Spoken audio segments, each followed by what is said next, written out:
Welcome back to the video store. My name is Eli. I'm one of the co-owners of Top Shelf Video. And I'm Jaime. I would be the other co-owner.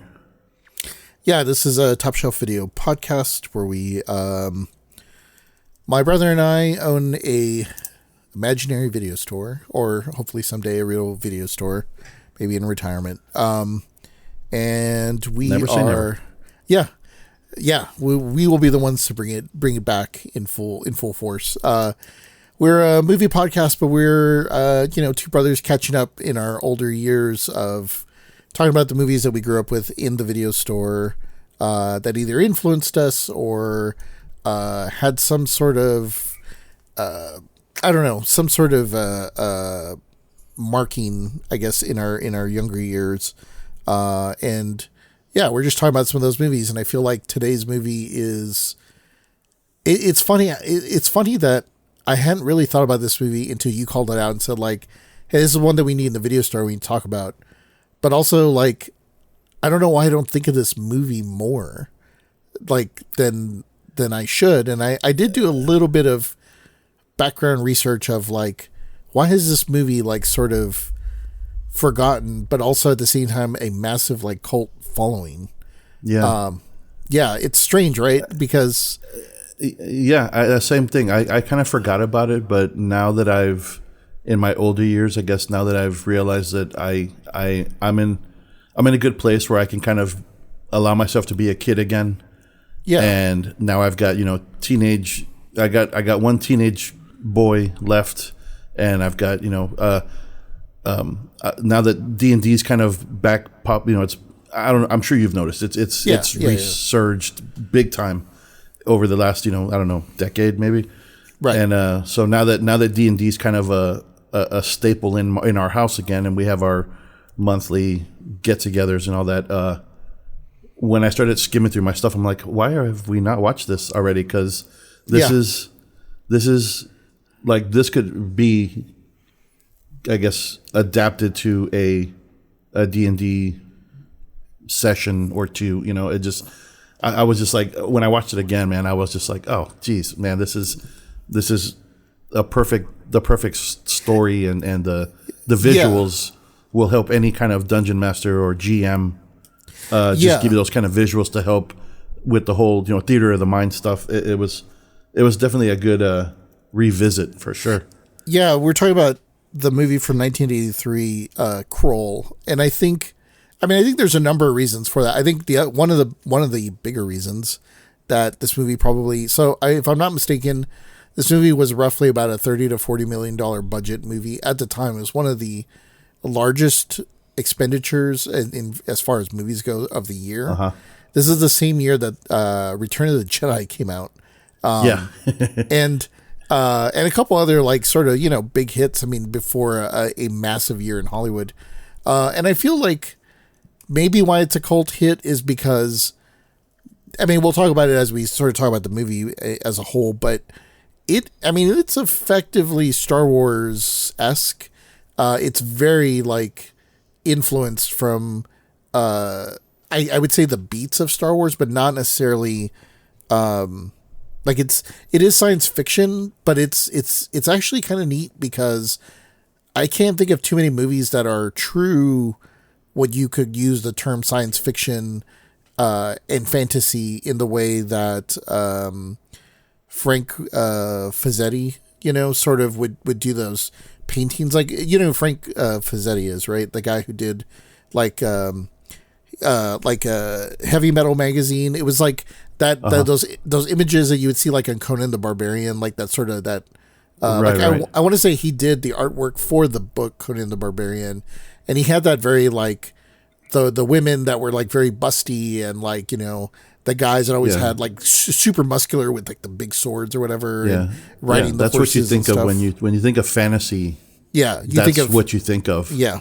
Yeah. Which, by the way, on a total side note, which I think you would appreciate this, or anybody who's listening, if you're into this kind of stuff. I don't know if I told you, but next time you come up here, I need to remind me. But I found on Facebook some guy was like, yeah, I'm moving out of our place and we have all this stuff that we're getting rid of. Anybody wants this, for, a couple bucks, whatever. He had like 3 matted like Matt in a frame, Frank Fazzetti, like paintings. I mean, they weren't like originals, right? But they were like, right. They were from the 70s. You could tell just based on the frame and the actual artwork and the prints themselves. And I haven't been able to find these prints anywhere. They were in kind of rough shape. And when I got to the guy's place, I don't know if they were like squatting or what the deal was, but I was kind of like, oh, here's like $40. Just give me the stuff and I'm going to go. Cause I felt like leave the car running. Yeah. I wasn't too sure. I mean, even though they had a U-Haul, so they were like packing up everything or whatever, but I brought them back and I need to clean them up and maybe touch up the frames and I need to clean them up, but like they're really, really cool. And I'm super happy that I was able to save them from just being thrown in the trash. Which is crazy, but yeah, it just kind of seeing that imagery just makes me think of like you were saying, fantasy at the highest level of like this time period. And I feel like this movie calls on a lot of those like Excalibur, but also like doing things that Star Wars was doing. And like it really was, I mean, I think D&D and like, you know, the stuff that was kind of happening at that point was maybe beginning to reach the height. Because I remember when you and I were like younger and we were like buying D&D books and I always remember going to the public library, but we had to sit outside because they wouldn't let us play inside because we were making too much noise and you're supposed to be quiet in the library. But that's also where all the books were. It made sense to us to go there, but once you start playing the game, I mean, it's a game at the end of the day. And if you start having a good time with it, you forget that you're going to get loud by, you know, killing a monster or whatever. You know? So yeah, that never worked out. Yeah, no, it never did. But I always remember being playing D&D outside, like under that big tree that was out in the front of the library. But yeah, I mean, there's so many things about this movie that in rewatching, I have to say, like, this movie probably had a lot more influence on me than I actually realized, and for a couple reasons, and maybe we'll discuss that. But I think at the time, right, we had already seen Star Wars, and I think in a way, like, my brain could not wrap my brain around, I could not wrap around my head how Star Wars was made. Like, I was seeing it on the screen, I'm like, so they flew to space and they're filming these in space. Like that's basically what's happening. But I feel like when in this movie, because it's more grounded in a universe that we would see in books and stuff like that, for some reason, I remember being younger and seeing this movie thinking like, I feel like I can make this if I squint my eye or if I do this or if I do that. Like I felt like I started at a very, very probably early age, because let's see, when did this movie come out? 83. So I was like 7 or 8. I'd say 8 because 83 would make me 10. Oh yeah, that's right. That would have made you 7. Yeah, you've been 7. Yeah, 7. I guess 8, depending on what. Yeah, like when, I mean, if we saw it like on or, HBO, it would have been like it would have been like like another year, 6 months. Whatever. Yeah. But I remember like starting to get this idea of like framing things in a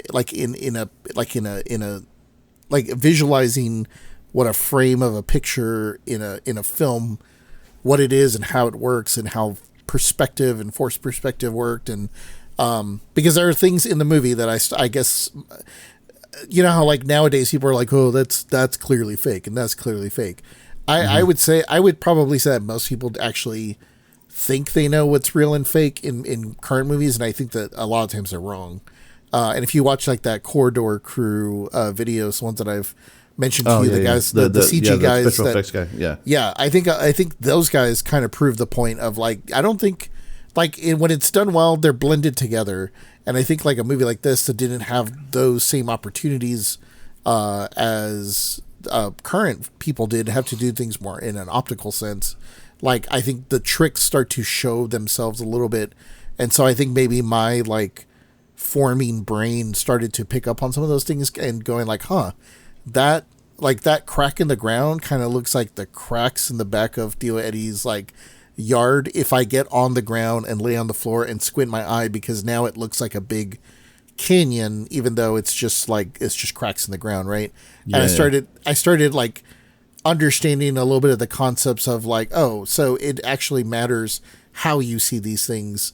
And that's like, yeah, it's exactly what the movies were, right? Because there's miniatures and all that stuff. So, like I said, I think because for some reason I could analyze that more as a kid, and in Star Wars, I was like, I don't get it. It's all real, like because it was so good at the time that I couldn't understand. I couldn't understand like what was happening. You know what I mean? So, well, let's I'm gonna crack open the Psychotronic video guide and see. There is a listing for Krull. Let's see here. We've got Key Witness, Kentucky Fried Movie, Kickboxer, Killer Elite, Killer Instinct, Killer Nun. Ooh, that sounds good. Killer Party. I've seen that. And oh, here we go. Krull. All right. Krull. It's and this is also kind of surprising too. So he's rated PG. It was a film. Yeah, right. Like it. There's some sequences that's kind of like, but I guess this is prior to PG-13. It's true. And all that, right? So I mean, they didn't. I guess there wasn't enough boobs to make it an R, so I guess PG would have been it. Yep. No, that's true. All right. Well, the Psychotronic video guide says Ken Marshall stars as a prince who rescues his fiancée, Lizette Anthony, from the Beast, and has to endure many fantastic challenges. This film cost Columbia $27 million and lost money. It copies some ideas from Star Wars, The Magic Sword, and has lots of effects. The giant animated spider is worth seeing. The Horner score is good, and there's a Cyclops who's actually a good guy under a curse. Also in the cast is Liam Neeson, Freddie Jones, Belinda Marie, and Robbie Coltrane. The score is on Southern Cross. I'm not sure what that means.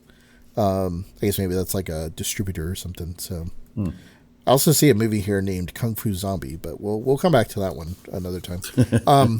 But yeah, another episode. I think speaking of the score, and speaking of us being like movie nerds, man, I'm kind of insulted that that's all they said about James Horner.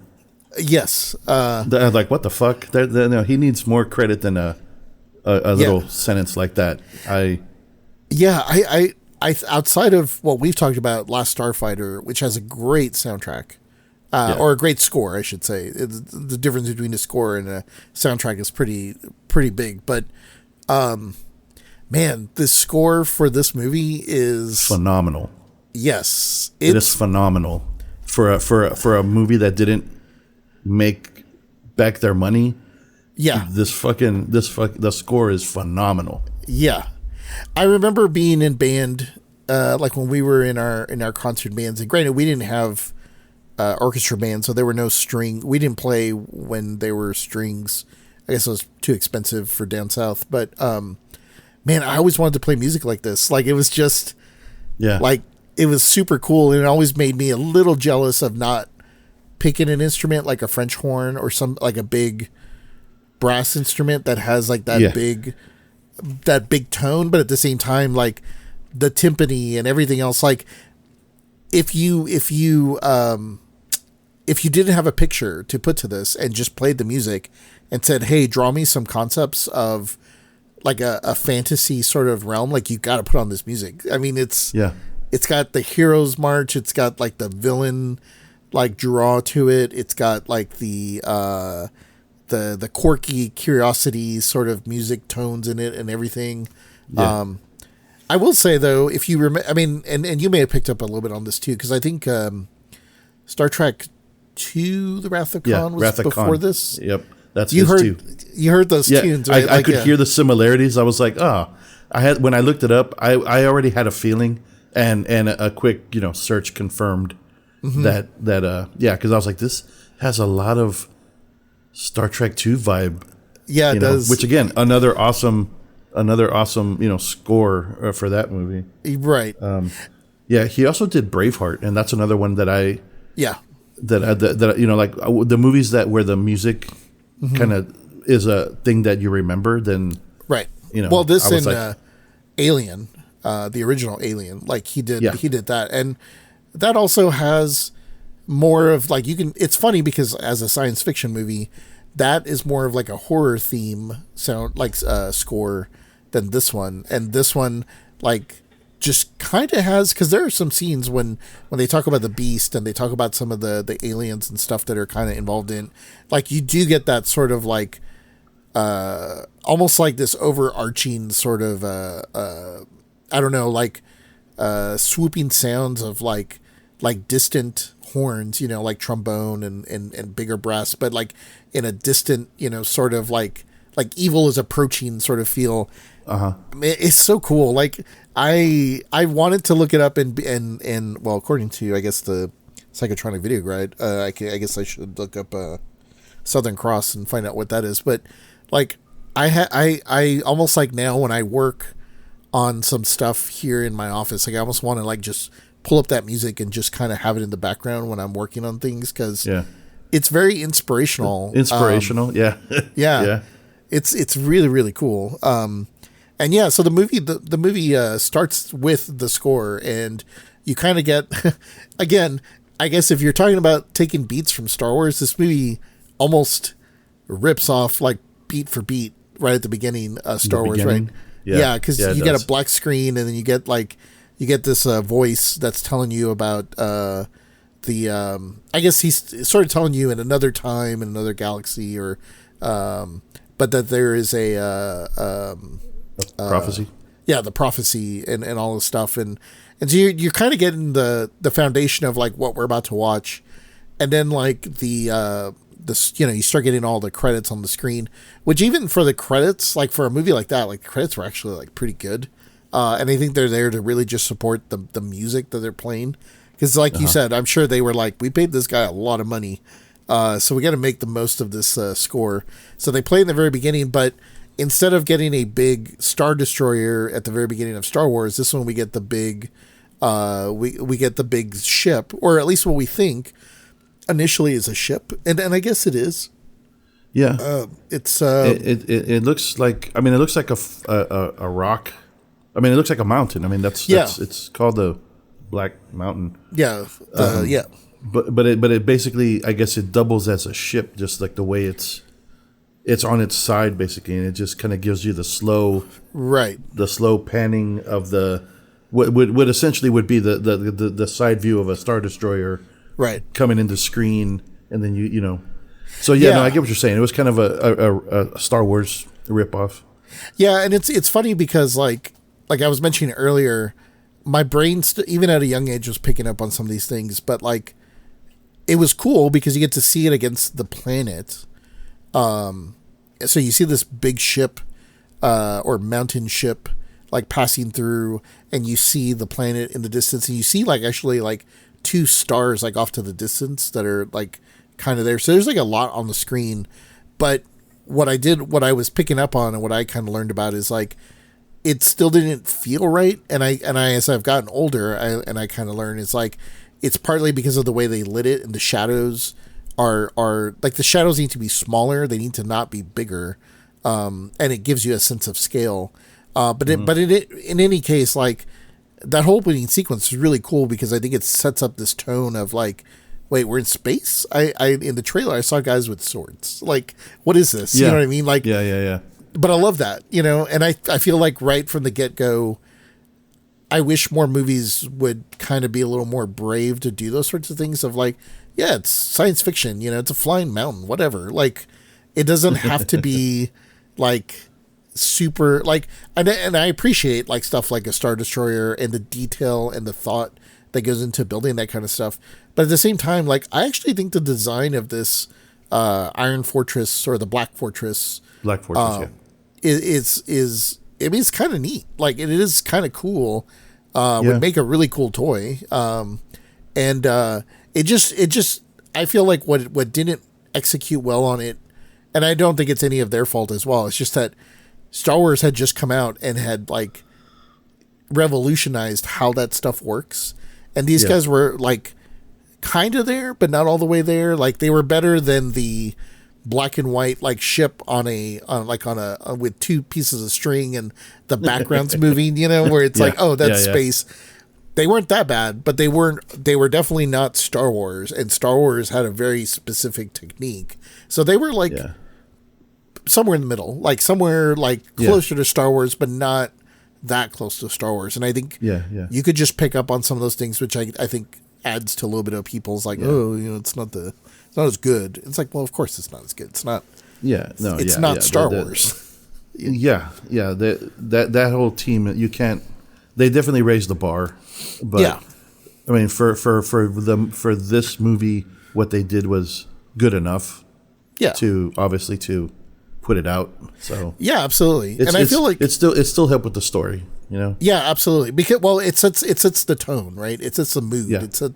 It sets your imagination. I think for kids like us at our age, at 8 and 10, I mean, that's how cool is that, right? It's just like it sort of leaves much more to the imagination, whereas like Star Wars was cool. I mean, obviously it's one of the foundational movies that actually revolutionized like the way movies would get made, and we wouldn't have a lot of the movies that we have today if it wasn't for the techniques and the process that those guys developed. But I feel like lost in some of that is like the fantasy elements, right? Of like, what if we mashed fantasy Sword and Stone with Star Wars, but like in a more visceral way that is on the screen, and kind of go with it, right? And not worry about all the details of like that Star Wars kind of goes into. Star Wars has a very deep history of like, we have all the planets, we have all the da-da-da-da. And in this one, it's just like a snapshot of what this is. I think the one thing that was always kind of confusing to me until I was much older is the movie's called Krull. I didn't realize the planet was called Krull until I was older. I always thought that Krull... I thought it was the weapon. The weapon, yeah. Because it's on the cover, right? And so you kind of just assume, because it seems like if it's a fantasy movie, it's a little strange, because it's almost like the movie would have been called like Planet, or like, or you know what I mean? Like, it's just a weird, like, why would you call it the name of the planet? But whatever. I think they probably thought it was a cool name or whatever. But so yeah, I mean, I guess to speak to the movie as it opens up, I mean, this is a very straightforward, literally like saving the princess movie. Like, there's not much more to it than that, other than the typical hero's quest, hero's journey. I mean, yeah. And it is kind of funny because like you can see where it falls a little short of like. This guy is supposed to be a hero, but he kind of has weak elements, and by the end, he's a strong king or whatever. But like, some of that doesn't necessarily come through. But I mean, to be honest, like I don't care. Like it's about all the stuff that kind of comes along the way. So like, I feel like that's really more. Maybe that's why it didn't succeed as well, because it is. We usually say, like, in video game development, right, you either are going to be wide and, like, shallow, or you're going to be, like, narrow and deep, right? Like what is it that you're kind of looking for, right? You can have a very wide world and all this stuff, but it's only going to allow you to go so deep because it takes a lot of time to develop that depth, right? So you might as well focus in and make it a little more narrow so that you can go deeper with the story and the people and the elements. And I feel like this movie is somewhere in the middle, right? Like it's wide and it looks pretty, Yeah. No, that's a good. I didn't know. That's an awesome little tidbit there. Like in production stuff. But it makes perfect sense once you hear it. I'm like, well, yeah, no shit. Because if you go wide, then obviously that's like, I guess in your world, that's the rendering of the stuff way out there is just a couple pixels. Whereas if you go close in, you got details on the buildings and details on the, you know what I mean? So it makes perfect sense. And I think you hit that nail on the head, because it's probably right in the middle. So we didn't get enough of the grandiose. I mean, there's enough because the world is obviously big. Because during the journey, there's different sets. In the areas where they have their. I guess in my head, I'm already thinking D&D shit because those are like basically encounters along a campaign. Yeah, you're right. But there wasn't enough depth in like there wasn't a whole lot of backstory for the characters. We knew of the thieves and the magician that they run into and the seer that they run into, but there's not a whole lot of backstory. Right. I mean, it's like if they had given maybe there was a little more of that, then they would have had to make the world a little smaller or go with a bigger world. yeah, or it would have been longer than 2 hours because it was a 2-hour movie. Yeah.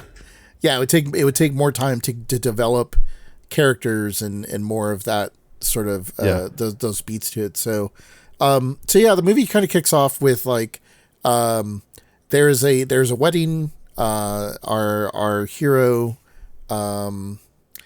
What is his name in the actual movie? I forget because I know Colwyn. That's right. Colwyn and Lizette, or I guess or Lissa. They are going to be married, and it's like a big deal in the kingdom. Yeah, they're gonna unite the two. I guess unite the two kingdoms to make it one big one. Yeah, because I know the two dads weren't real thrilled about it, but they're like, no, we need to do this because we have to address the Slayers. Right. Yeah, there's a bigger threat on the planet. Yeah, and so you kind of get like this whole opening sequence, which again I think is pretty cool because it's like they're setting up this wedding. All these people are coming together, but you're starting to see like we just saw like this giant flying spaceship, and then we see all these guys in a castle. Even though the castle design on the interior is actually kind of neat, the exterior looks like a pretty standard castle, but the interior has like different, like it has like interesting like shapes that would probably not work for a castle. But I like you were saying, that almost doesn't matter. It's more about the encounter of just those situations. Like if you were going to fight there, like it would be more like, which actually it does. It's more about that. So like structurally, I looked at it and was like, none of this kind of makes sense, but it looks cool and it looks very science fiction-y or fantasy. Yeah. And they have swords. Yeah, their outfits were really cool. Like they felt kind of like pirates, but also like it was like not Excalibur like armor. Even though there were like guards with armor. Their armor looked somewhat futuristic, but like almost stormtroopery, right? A little bit. Like not too far that way.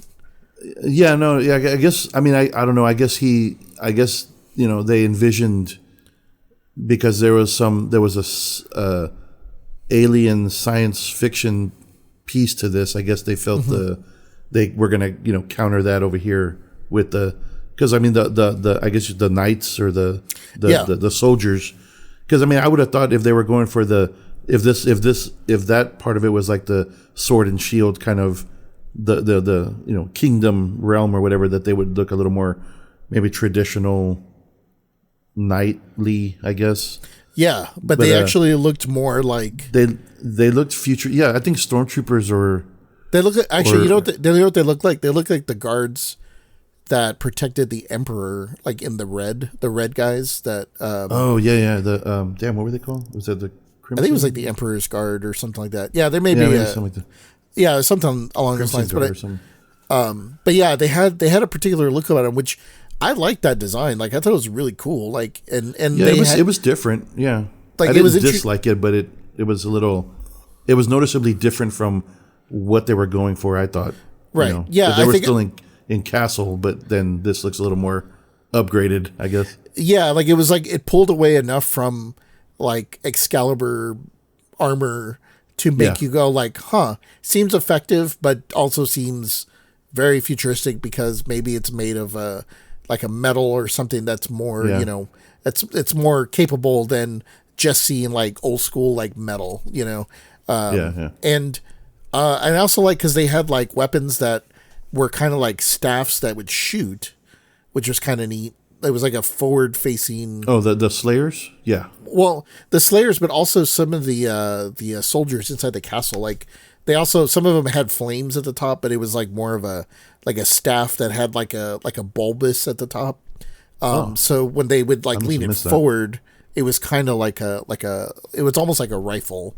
But yeah, so like you get a real sense of like a lot of that from the beginning. We get to meet the Colwyn and Lissa from the beginning, and you kind of get a sense of their very classic fantasy, like, oh, like when we come together, like everything's gonna be great, and like peace and love, and a bunch of hippie shit. I don't know. Like it was just like it seemed very, very like two-dimensional, like almost. But I think I appreciate that because like I remember a lot of fantasy books and stuff like that. Like it wasn't until like we started reading comic books like by Frank Miller and stuff where like Batman is very like, he actually is like us because he's very like troubled, and he's dealing with trauma and all these things, right? Like when you read fantasy, it was just like, oh, we're gonna save the kingdom and everything's gonna be great. They never really talk about like all the, well, what about taxation, and what about like when we had to infrastructure and roads, like whatever. That's not a thing. Yeah, that's boring when it comes to fantasy. Like everything just super cool. And so as flat as their characters sort of seemed, like I kind of liked it. Like it was just it's an escape, it's kind of fun to have that sort of there. So like I think the one thing that was actually interesting, Lizette Anthony, the woman who plays Lissa, she was like 17 in this role, and her voice was like dubbed. It was dubbed because she was English, and for whatever reason the production was like, no, we want an American accent because it would be better for ticket sales. And if you look at this woman now, I mean, she was really young then, so like she's still like relatively young for her age, and like has a great voice, and like it's a real bummer. Like I think that they actually kind of took that away from her, because I want to say this is like maybe her first major role on film. Right. That seems weird. I mean, because I don't know, maybe that's over time, but it just seems like it typically those the castle era or whatever. It's like it's not uncommon to hear an English accent. I mean, it's like I don't think it would have done any harm to the movie. Yeah, if anything, it would have made more sense. Like you're bringing these two families together, right? Like it would have made sense to have like because it would have kind of, you would have heard the difference in the families as opposed to just the visual, the two that are betrothed or whatever. Yeah. And it's funny because we don't really put too much research into these movies, but I did research this one a little bit because I was very interested, because I was like, man, how has there not been like a making of or an art book of, or like, I wish there was more material on this because it's really cool. And in researching some of it, like I think part of the reason why the acting or the cast is the way that it is this was filmed in the UK at Pinewood Studios, so same set or same studio where they film like James Bond and Star Wars and stuff like that.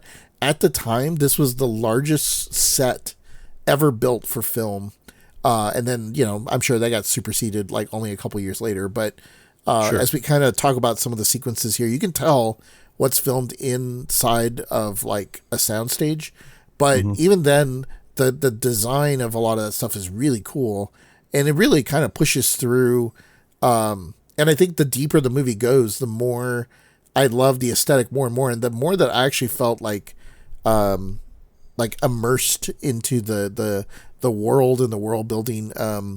Partly, and I guess we'll just kind of jump back to it, but it's like, so like the movie opens with like a wedding that's supposed to happen, but then there's a kidnapping, and Alyssa is kidnapped from the wedding by what is only described as like the Beast. Which that's all it's just the beast and his soldiers are the slayers. The slayers. His henchmen, yeah. I couldn't but like not help to think that like it's funny because it's just called like the beast and it just made me think of like Megadeth or like Anthrax or I don't know, like some heavy metal like and you know I kind of like that, and to be honest, like I could see a world where this movie could be remade with like more of a heavy metal soundtrack, and I was like, man, that'd be awesome. It's like the beast. Oh yeah, you know, it's and it felt very demonic, and like I could see where parents or people would get all like, you know, a little uppity because of the satanic panic back in the 80s of like, what's the name of the villain? The Beast, you know, and it's just like you're not gonna go see that.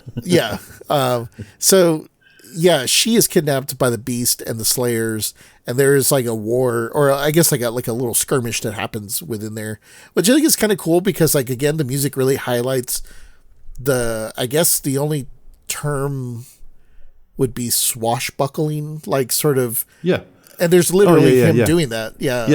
He's flying on a banner or something to get from one side to the other during the whole fight sequence. Which again I kind of miss that. Like I liked. It's kind of a bummer that we've exchanged that for, I don't know, like high end action violence like that Marvel has sort of created. Which, you know, it's cool. Like don't get me wrong, it's not like I don't like watching it, but there's something kind of neat about a kid growing up seeing somebody grabbing a rope on a tree and just going from one branch to the other and being like, man, that's awesome. Like it's so cool. And he does that with his sword, you know, and maybe it's just getting older and reminiscing back to swinging on trees or like, you know, doing those sorts of things, you know, where like I'm not gonna do a triple backflip off the roof, you know, and like now we get the hero pose, or like what do they call it, like the hero landing. Now we get the hero landing, you know, Now we get that instead of the swashbuckling. Yeah, my knee would be like destroyed as a kid if you tried doing that, right? It's like, you know, let's just swing from trees to trees. But so there is a kidnapping in the beginning. The princess is kidnapped, and it basically sets off our quest, right? The quest to get the well, technically they're not even married because they weren't able to complete the marriage. That's right, they didn't finish. Well, before we go forward, because this is the first time that we get in like a good I guess a view of the actual slayers, right? Because when the first time they killed the first one, I love the effects of like basically it looks like an alien. Like when they kill it, the glass on the top breaks, and then this like alien, like head brain thing kind of just squirms out and goes into the ground. Yeah, that was badass. That was, and creepy. I remember, and it was creepy as shit. And I remember watching like when they show somebody like actually kills it, and then they see that happen, and I don't remember who it was. I don't know if it was Colwyn that does the initial kill, but then like the look of shock on their face when they see the thing go down. Yeah, I was kind of like, it's kind of like I felt, and I was like, man, I don't remember that, but that was like fucking very very alien. Yeah, like, and I thought it was badass, and I was just like, oh yeah, shit, you know, that's. I will say like cool. I will say like the audio design of that is something that I would say probably for hardcore nerds like us, if you were to like, if you know how they'll do like trivia at those bars, you know, like what is it, not Wingstop, at Pluckers or places where they'll do like movie trivia or whatever. If they were to play just that audio of that sound of like the head thing popping off without any visuals to go with it, that's Krull. I would 100%. I'd be like, I know what that is. It's Krull.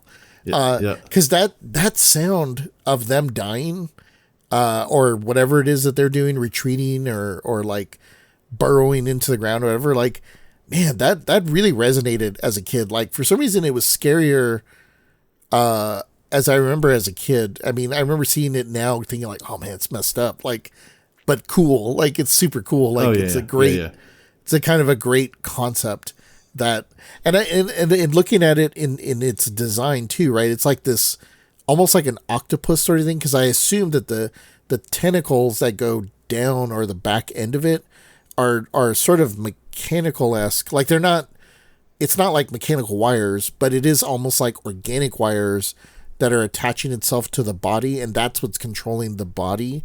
So it's almost like it's almost like an alien. You know what I mean? Like the top part is the brain, and then like all the little parts are like the nerve endings and all that stuff. It's attaching. It's like a computer, right? Like it's attaching to the hard drive and to like all the other bits and pieces. And I kind of like that because like it's an alien creature, but also like it's, you know, it's like if we were invaded, like, you know, by like an alien race or whatever, and there's a level of advanced technology, right, that we just don't really understand, even though it's not too far because they have like they're bipedal. And, you know, they walk the same way we do or whatever. So I think all that's kind of cool. But, like, again, like, I wish there was, like, a making of book, or, like, I wish there were, like, original sketch concepts or something.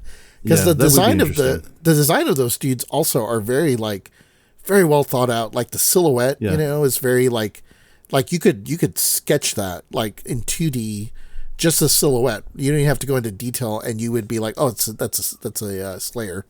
Because it has a very unique look to it, you know, like, I did like their weapons also. Yeah. Like the front forward sort of rifle. Yeah. Because, you know, cause like you got, if you think of, cause I was like, well, you know, this is like the alien sci-fi part of this story.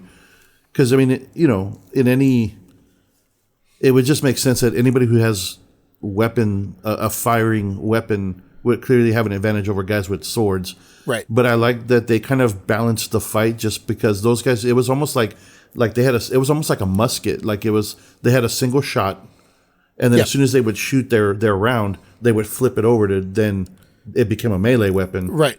And it was almost like a musket with a bayonet on the end. It was like once you fired your shot, you just start running towards you know, you attack with the musket and it becomes hand to hand. Because, I mean, you know, clearly anybody with ranged weapons would have an advantage over sword any day of the week. Right. But since they were basically, it was a musket in effect, and it kind of balanced the fight. So like if you could get past that first barrage of fire, like the first round, you know, then you just started. It became a sword fight after that. So right. But so they had armor. They were they had that too. They were armored. Yeah. You're right. It almost feels like a start of a D&D campaign, right? It's like they are way overpowered the main, you know, party that's there. So it's like a slaughter, like when they enter that. And I think that's kind of cool because you're right. Like it's like, oh man, they have weapons that we've never seen, even though like we're like, it's only like one shot. It's like, but they're armored and they're like, they seem like robotic and they seem like unrelenting, you know? So there's a certain like aspect to all of that sort of really works. Whereas, like, it would be real easy to write yourself into a corner to be like, oh, well, it's like the thing can multi-shoot and, like, two guys can just take out the whole thing or whatever, right? Like, it's like, no, single shot, you know, whatever the reasoning behind that is. Again, that's that more wide and not deep aspect because, like, I think like nerds, I guess, would be like, I wonder how that works. You know, like how do they reload if they want a second shot, or is it a one-time use weapon, and you know all that blah blah blah. But again, I feel like that leaves it open to like exploring the world a little bit more. But Colwyn has to. He's now teamed up with. I don't know how you pronounce this guy's name. I always forget. The Obi-Wan Kenobi of Krull. Is it Yarn? Yonir? Yonir? Yeah, it's spelled very weird. But there's no vowels. Well, we'll just call him Obi-Wan. So he meets up with his Obi-Wan, and tells him, you know, and his Obi-Wan's kind of like, oh yeah, like the Beast is like unrelenting, and he's like somehow he knows all the backstory to the Beast, you know, of like. He's in his Iron Fortress or the Black Fortress, and it never stays in the same place. That way, it can never be invaded or whatever. So, like, it can mysteriously move wherever it wants, and every day it changes its location. So that way, you know, it's always safe. And he's evil, and you're never gonna be able to get your wife back. You know, sort of thing. Basically, and, you know, so he's kind of like the quest giver, I guess you could say. And he's sort of like, well, you know, but we can give it a shot. And so like he tells him, it's funny because you and I were talking about this before we started recording. It's like, so he tells him that he needs to get the glaive, which you see on the cover, and which is why we all thought that the glaive was called Krull. The Krull. And we didn't think that Krull was the name of the planet. And so like he goes to get the glaive, which is like this 5-star, I mean, effectively like a throwing star weapon. Yeah. I mean, let's if we're being honest, it's fucking lightsaber. It's like the lightsaber of the movie, because he's like, oh, you need this weapon, and the weapon's cool. And it is by far one of the coolest weapons in a fantasy movie. It looks like a starfish with like blades on the end, but it's very like, so he goes and gets it, but then it's like, okay, cool. And then like it just moves on. Like it was very, I don't remember the journey to get the weapon was so anticlimactic, because it was just cover. Like, okay, go up the mountain and go to the top peak, and I'll wait for you down here. And so he did. There's a montage of him and climbing a mountain, different angles, different scenes, and then he just walks in the top entrance there, and there it is. There it is. It's just no mini fanfare. boss to fight to get in there. No troll asking for the 3 questions. Right. Nothing. I mean, anybody could have gone in there and go like, oh shit, the glaive. Like they could have gone in there and got it themselves if they really wanted it. I mean, it is what it is, right? But I will say, again, in doing a little bit of research of this, so I was watching videos on the glaive, because not surprising, this movie is it's a cult classic for people like our age. Which is also probably another reason why like D&D and stuff like that has resurged, right? Is like people like you and I, we're like dads now, right? And so like that's have the time thing to play. Right. That's the thing that we're doing with our kids or our nephews or our friends or whatever, and we just didn't have the money to do it back 30 years ago. But in watching some videos on this, Adam Savage of Mythbusters has like his channel, the what's it called? Crap, I'll remember in a minute. But like on his YouTube channel, he's because he worked for ILM and he did a lot of movie props, and that's like part of what he does now.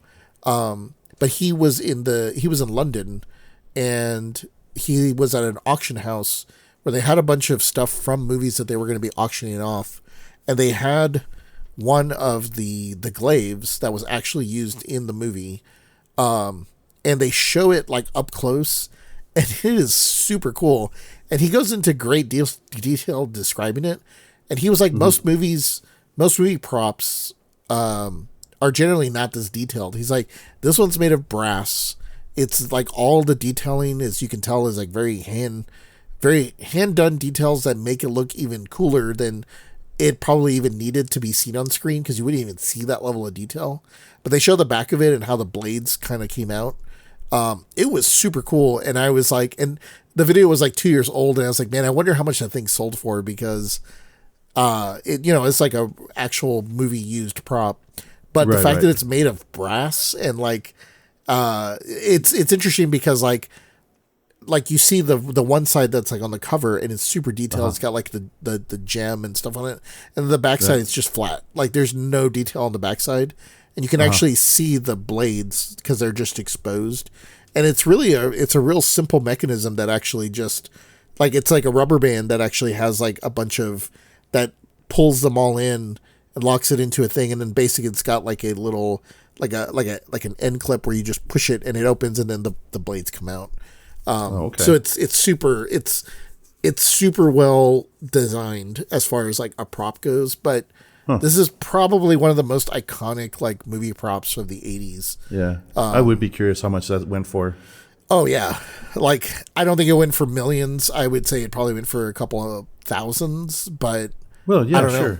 Maybe a couple of nerds, would probably spend about maybe $6,500 for this thing, for an actual movie used prop, that's made of brass and actual like has jewels or gems inlaid and whatnot. So, but so he gets the glaive, which again, I guess I wasn't like, it wasn't until I was like 25 that I realized it was the glaive. I was like, oh, well, I feel kind of robbed of a little bit of my youth. Well, I don't think the movie wouldn't have had the same, if it was just called the glaive. I don't think it would have. Yeah. Krull just sounds very futuristic, I guess, but. So they go on their quest and they meet up with their next group of people that they're gonna meet up with, which are the thieves, I guess. I guess like your classic, like, oh, we're dudes that escaped from prison, and we're kind of our own thing. We're out here and we rob, and that's how we stay. Alive and whatnot, and it did feel a little bit of what is it?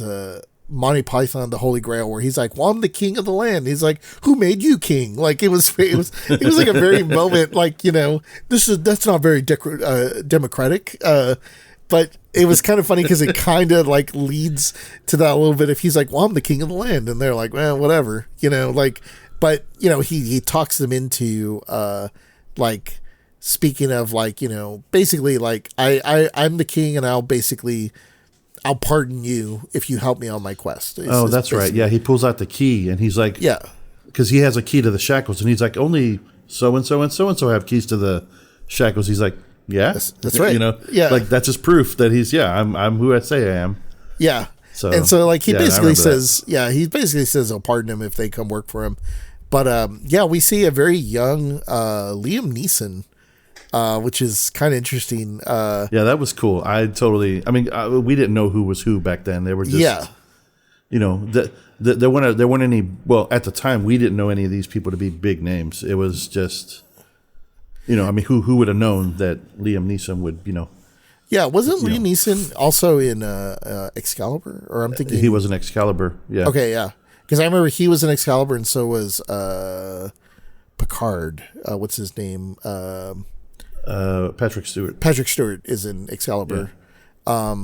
And then the other person, it was funny because I couldn't remember his name. I mean, I remember his name, Robbie Coltrane, because he's been like in a ton of movies. And Denise was watching and I was like, oh, it's that guy. And then she was like, what guy? I was like, the guy from Harry Potter. It's like, what's his name? And I was like, Harry? I don't know. I forgot. But he's the big bushy beard guy. And I still can't remember his name. Haggard. Is it Haggard? Haggard? That sounds right. Hagrid. Hagrid. I wasn't big on Harry Potter either. Yeah, no. I think my boys were old enough to, like, they were into the first one, and after that they were like, yeah, we moved on. Yeah. So I've only seen the first one. Yeah, he was like in Ocean's 12, and I mean he's been in a ton of stuff. Unfortunately, he passed away not too long ago. I think actually this year, or maybe it was late last year. But yeah, he's in this, and he was like he was also dubbed over, which is kind of a bummer. He has a great voice, and I don't know what the deal was with that. But anyway, so they made up with. They meet up with the thieves, and Obi-Wan basically is like, hey, we got to go get this wizard now. And it's like, oh man, this is a great sort of D&D campaign. It's like, all right, we got the muscle. Yeah. We got I forget, but they also they pick up a I guess you could say like a jester or a well, I mean, they have him listed as a wizard, but I mean the fact that he can shapeshift the way he does, that would be more like a druid. Yeah, in current D&D, because they're the ones who can shape-shift into like different animal forms. Yeah, that's true. And he had like a little paper with him where he would read. Yeah, like he kept fucking up the spells. Like he had everything written down. Like, so yeah, he was kind of like the bumbling, don't quite have my shit together. Yeah, because he was like, oh, I'm gonna turn them into little pigs or whatever, and then he would turn himself into a little pig. Yeah, because he said something and the spell were wrong or some shit. Yeah, so they've picked him up, and he's part of the team now. And then they have their muscle. They have their muscle, and then it's like, all right, we gotta go get our wizard, the seer. He's gonna tell them everything. Yeah, they need the seer because the seer is gonna tell them where the castle will appear, since it changes location every day. They need to know where it's going to be on any given point so they can go to it. And so they go to get the seer.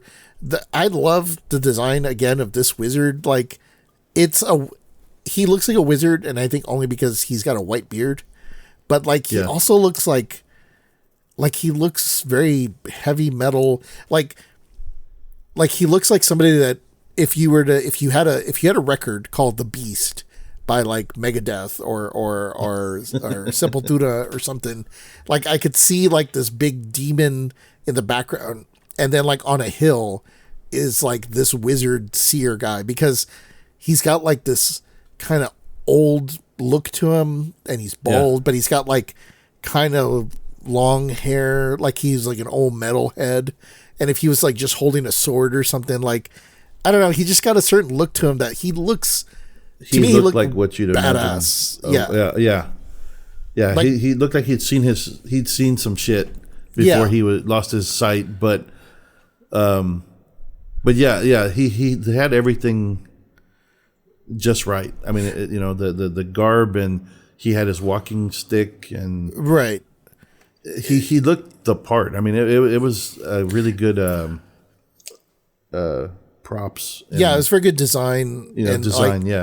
But I think what also strikes me at part two is like, like when we would play D&D when we were younger, that was always like, you would have like good wizards, but you'd also have like bad wizards, like, and they wouldn't necessarily look the same, like, and sometimes they wouldn't be called necessarily wizards or whatever, like, that it's almost like it's like a secondary class of like wizards or something, right? It's hard to describe. I'm trying to think of which books I saw that in, but it's like, well, I guess like a sorcerer would be, actually, differentiate. Exactly. Yeah. It's like they more have delved maybe in some of the black arts, but haven't fully gone in that direction. Whereas like a wizard is primarily seems to be for good, unless like, it has been pulled to the dark side or something like that.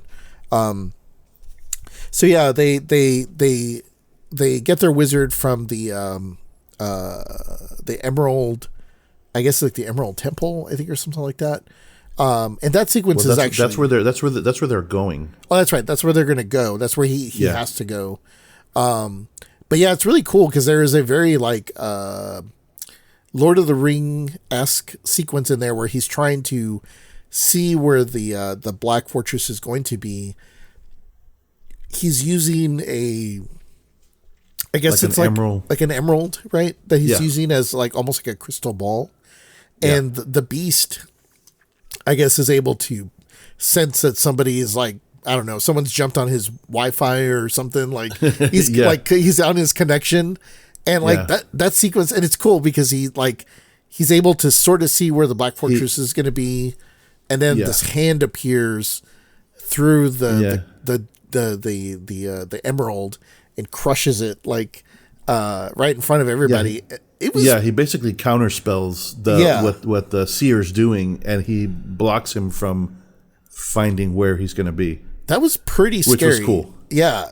I remember that being like, oh shit, like that kind of caught me off guard. And I remember as a kid thinking like, oh man, that's kind of messed up. Like, and you only see the hand of the beast, but just the hand itself had like very overgrown nails and very, I don't know, just for the hand. It looked demonic. Yeah. It looked very demonic. I mean, like, and I really was digging that. Like, cause I guess up to this point, we see a little bit of the beast through other scenes, but they only show like the eye, which I think also the eye is like pretty cool. Yeah. When he's interacting with Alyssa, or with Lissa, not Alyssa, but yeah. Just because he's trying to convince her to marry him, right? Not Colwyn.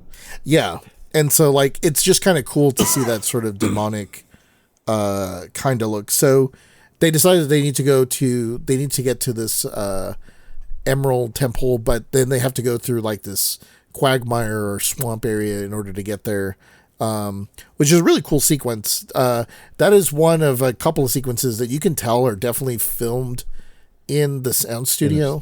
Because it just has a certain look to it, because they filmed a lot of this in the UK. So like you see a lot of the mountainsides and when they want to go wide and show like just this huge shots, which this was filmed in Panavision, so it has a very wide epic letterbox feel to it.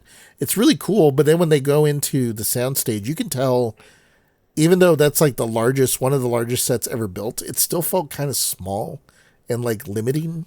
But it almost felt like you were saying, it's almost like in a campaign, it's like, okay, I'm now we're playing in this space because as a DM, I need to control just this space. Like, I can't have you guys running off and doing crazy shit, right? Yeah. I mean, I'll show them the big map and be like, okay, like because of your previous, I think my guys right now in my main campaign are like levels 8.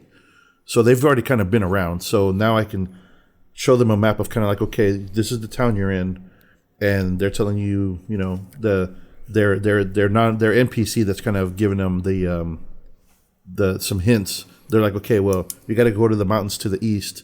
So they have a general idea of like what is where. But once they've looked at it, I take it away, and then that way I can control like when an encounter comes up, I put my battle map on the table, and I can put my 3D printed terrain pieces or whatever, and I'll be like, okay, this is now I can kind of like zoom in on where they're at and be like, okay, this is what you see, right? And then we go, then from there, then we pick up our engagement or initiative or whatever. And that's what this sequence. That's what it felt like. Yeah, the quagmire. Actually, have you ever worked in quicksand into your campaigns? I haven't, but I mean, there was a lot of besides the notes I took for to record. I was like, oh yeah, shit. I haven't used a Cyclops, and oh yeah, shit, I could use some quicksand as a trap, Yeah. I mean, they're like on a multi-tiered underground temple right now, so I don't really have a place for quicksand. But sure, the story eventually they're gonna come out, and I can put them. They'll make their way into somewhere. That could be one of their first obstacles when they come out. They're like, oh, thank God, finally we're on like solid land. It's like, or are you like? Yeah. I remember the sequence because so they're on their way to the forest and they're or the Emerald Temple, and they have to go to this quagmire, and I remember like I was like, man, where like I actually did like the sequence because it's really well put together. Like that set is really well built, even though it still feels small. It's still like kind of cool because it has a lot of depth to it. And yet it also kind of makes you like, where is this? Like what kind of place is this that I've never seen? And it was just like, it looked gross. And, you do get the sense of, like the terrain, it's very flat, but it is like very much like a swamp. And, there's basically the party gets ambushed by like the Slayers, and during that whole sequence, we lose a few of the characters through being attacked, but also there's quicksand, we were saying that takes one of them, and really just causes like a little bit of chaos. And apparently, I guess much like in Lord of the Rings, like the beast is sort of,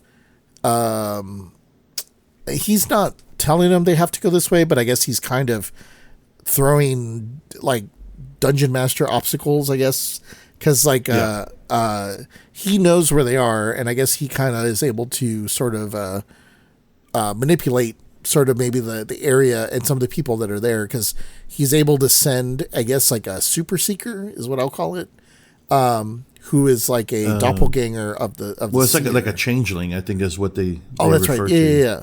Oh, that's right. Yeah. It's like, so it is a changeling. That's right. Yeah. Even though it has similar attributes to like a seeker when it gets killed, but yeah, you're right. It's like a changeling. Yeah, because it can just shapeshift into what it wants to be.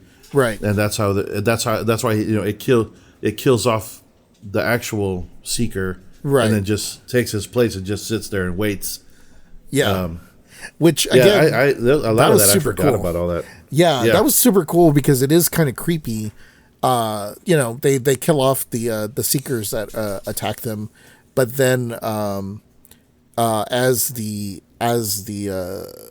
party continues to move forward, the seeker's trying to kill out Cole. He's trying to seek out Colwyn so he can kill him, because again the beast has like vision, or has the ability to kind of see what's sort of happening here. So but it's cool because like the Seeker, I guess we didn't really mention, he's blind, which I don't know, irony, I guess, but so he's the seer and he can, he knows where to go. But when this doppelganger like is there, like he opens his eyes and they're just like black eyes, solid black, and it was like, that was creepy as shit. That was really, really cool. Like that to me felt very D&D, like it's like it felt like if you were to run into like he's just a nice old wizard, and then he opens his eyes, turns out he's like an evil sorcerer, right? And he's got like black eyes and he's got like, these long nails or whatever. But this is like the first time that we run into